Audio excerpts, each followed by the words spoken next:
Hey, what's going on? Joe Coffey here for PremierGuitar.com. We're at the New York Amp Show 2009 checking out amps from Little Walter Amplification. And I've got Phil with me here. Phil, how are you doing, man? Fine. Pleased to have you here, man. Oh, our pleasure. You know, you hear the name Little Walter, you think Chicago breakup harp kind of bluesy. Yeah. You know, is that in a sense what this is all about Well, with guitars and stuff? Well, actually, my nickname's Little Walter, but I've played harp and blues all my life. That's all. That's the only music I play, so it was a good fit, you know. It works. That's right, exactly. Well, I'm looking forward to hearing these. By the way, Premier Guitar contributor Mike Ross is here with us as the demo guy. What's up, Mike? How you doing? You're digging this amp. We came in here earlier and he was just throwing down with this thing. It's got a really great breakup bluesy kind of tone that I think you were bonding with it. It's got that 40s and 50s tone that you don't get out of modern amps. That's the deal. It's got the low end, this fat low end breakup that's almost over the top, but sounds great if you like that kind of sound. So Phil, what is this one called here? Well, this is our 15-watt combo, and basically what sets this apart is that we don't use any 9-pin preamp tubes. Most modern amps today, since the 60s, have used 9-pin tubes. We've gone back to the 8-pin octal tubes. This is basically very close to a 1945 Tweed Deluxe amp. And the 8-pin tubes give up a little bit of gain, but you get more tactile feel for the guitar player. It's much more nuance from the fingers of the guitar player, as this fine guitar player will demonstrate for us here. Let's check it out. Yeah.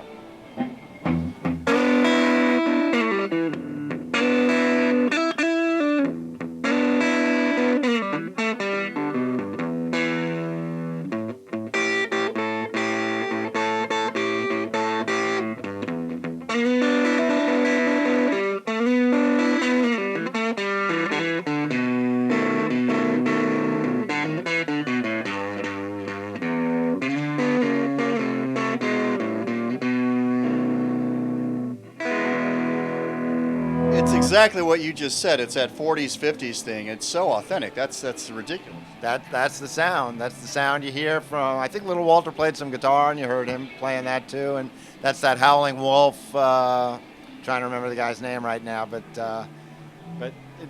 Hubert Sumlin and but he had another, Pat Hare. That was the other guy. There was another Howling Wolf guy named Pat Hare that got that insane breakup sound on some of those Howling Wolf records. That's just awesome. What should we know about this guitar? There's not a lot to know about that guitar. That was a special eBay mystery guitar purchase built by someone, and we're not even sure who built the guitar. But my hired gun guitar player that normally plays the big $3,000 and $4,000 guitars likes to keep that one with him for those twangy sounds, you know. Yeah. Well, why don't you take us through your line Sure. here? What else you got? This amp is the head version of the great sound that Michael was getting out of the combo. It's exactly the same, 15 watts. And then we go to the 30 watt. And I may say that the 15 watt amp basically is a 45 Deluxe.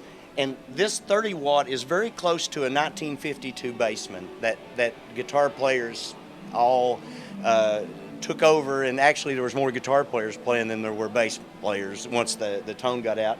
But all of them are hand wired with absolutely no circuit boards or tag boards. Like I say, they've got 8-pin preamp tubes. We believe our company motto is better tone through old technology. And that's what we're sticking with. What about speaker choice? Well, I'm a dealer for Celestion and also Jensen. I personally like the Jensen Alnico speakers because coming from the 40s and the 50s, that's what they had in them back then. And so the combo that Michael played through has a P12N Alnico 12-inch.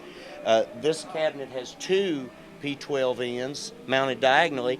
This is our rock and roll model basically right here. It's got two Celestion 12s in an open back cabinet and two Jensen ceramic 10s in a closed back cabinet. And if you'd like, I'll plug it in and let Michael test drive this one for you. Let's do it.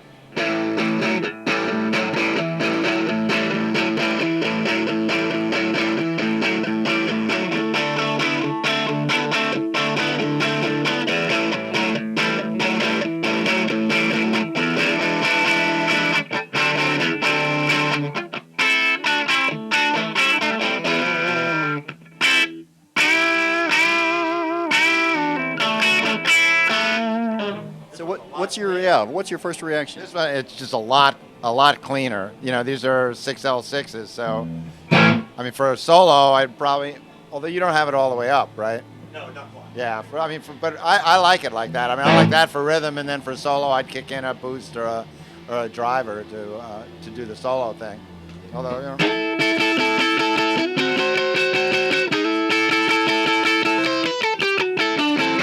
For that kind of stuff, it's probably great, you know, for rockabilly, to where just stuff.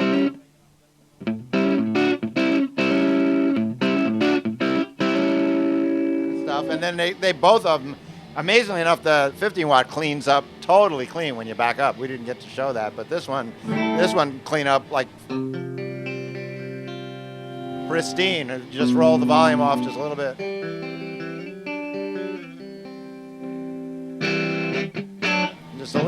Just that little bit of give. I mean, this feels, how many watts is this? 30? 30. Yeah, I mean, this feels like easy. It's got the headroom of 40 watt or maybe 50 watt. Because it's not, I've played supers that break up quicker than this. But I like that. You know, I like the option for funk or for country, just to be able to, I like it clean. You know, I don't want it to get all muddy when I'm starting to do the big chords, or, you know, if you're doing the country's. You know,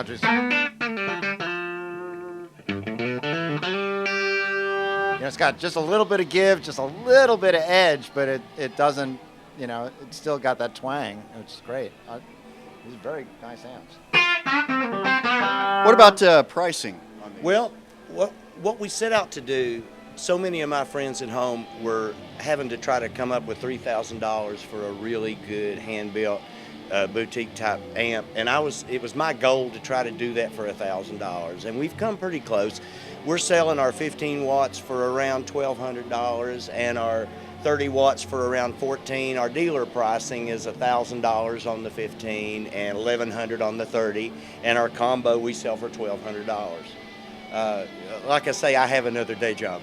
But the thing that I'd like to say about this is what I'm after is, most guitarists realize that a tone control is a passive element on an amplifier. In other words, it adds nothing, it simply takes away.